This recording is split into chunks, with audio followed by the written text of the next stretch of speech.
Não há de ver que os semideuses também brigam entre si? Enganados estávamos nós, que achávamos que todos eles, iluminados, sabiam lidar de forma educada uns com os outros, mas não é isso que está acontecendo. Vamos lá. Da mesma forma que o Lula tem o seu Zé Dirceu, que é a grande mente por trás de toda a facção criminosa do PT, a mente que preparou toda a estratégia ao longo dos últimos 40 anos, Lula foi obviamente a pessoa da frente, a linha de frente, o cara para ser o charmoso e o sedutor, mas quem organizou tudo foi Zé Dirceu. A mesma coisa acontece no STF.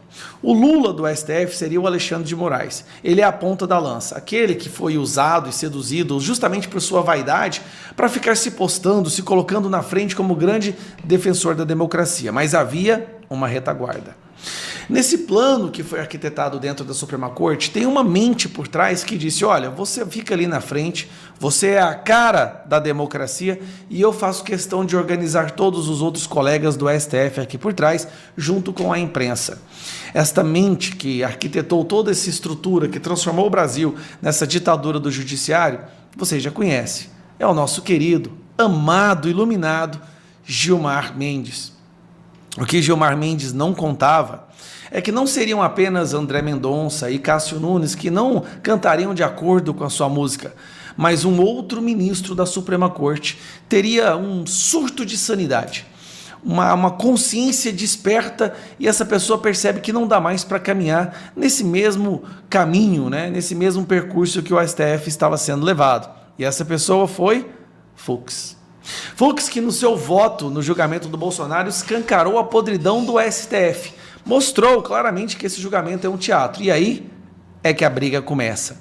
Então eu vou mostrar para vocês agora isso aqui, ó. Gilmar diz a Fux que ele é figura lamentável e que precisa de terapia para superar trauma. Que gracinha, né? A educação desse povo é uma fofura. Os ministros Gilmar Mendes e Luiz Fux tiveram um duro diálogo, ou seja, bateram boca. Nessa semana, em uma das salas do STF próximas ao plenário, em um dos intervalos da sessão de quarta, dia 15, Gilmar questionou Fux de forma irônica por ele ter suspendido um recurso em que Sérgio Moro tenta reverter decisão que o tornou réu pelo crime de calúnia contra o próprio Gilmar. O placar da primeira turma já estava 4-0 contra Moro, mas Fux pediu vista para analisá-lo melhor. De acordo com os relatos das conversas feitas à coluna, Gilmar disse a Fux: vê se consegue fazer um tratamento de terapia para se livrar da Lava Jato. Em seguida, ele afirmou que o colega deveria enterrar o assunto do Salvador, referindo-se a um ex-funcionário do gabinete de Fux, José Nicolau Salvador, que se citado em uma proposta de delação premiada na década passada e demitido pelo magistrado em 2016. De acordo com os relatos, Fux reagiu, respondeu que tinha pedido vista no caso do Sérgio Moro para examiná-lo melhor e que também estava contrariado com o Gilmar, que falaria mal dele em diversos lugares e ocasiões. Pera aí, Gilmar Mendes está falando mal do Fux para todo mundo? Só porque o Fux não cedeu à pressão da ditadura? Mas o quebra-pau continua. Gilmar afirmou que isso era verdade, mas que falava mal de Fux publicamente e não pelas costas. É um homem honrado por considerá-lo uma figura lamentável. Cara, um ministro do STF falando isso para outro, hein? E deu como exemplo o julgamento de Jair Bolsonaro, dizendo que Fux impôs aos colegas um voto de 12 horas, que não fazia o menor sentido. Rapaz, se teve um único voto que fez sentido foi esse. Finalizando por absolver o ex-presidente e condenar o mordomo, o tenente-coronel Mauro Cid, por tentativa de abolição do Estado Democrático de Direito, que teria deixado todo mundo chateado. Fux, segundo ainda relatos, defendeu seu voto, afirmando que era o que tinha que fazer diante do que entendia ser um massacre sofrido pelos réus da trama golpista. Durante a discussão, outros ministros entravam logo e saíam da sala diante da tensão do diálogo. Não quiseram comentar. Então, assim, Gilmar Mendes agora está com 3 problemas no STF, né? Nós temos aí o Fux, o Cássio Nunes e o André Mendonça.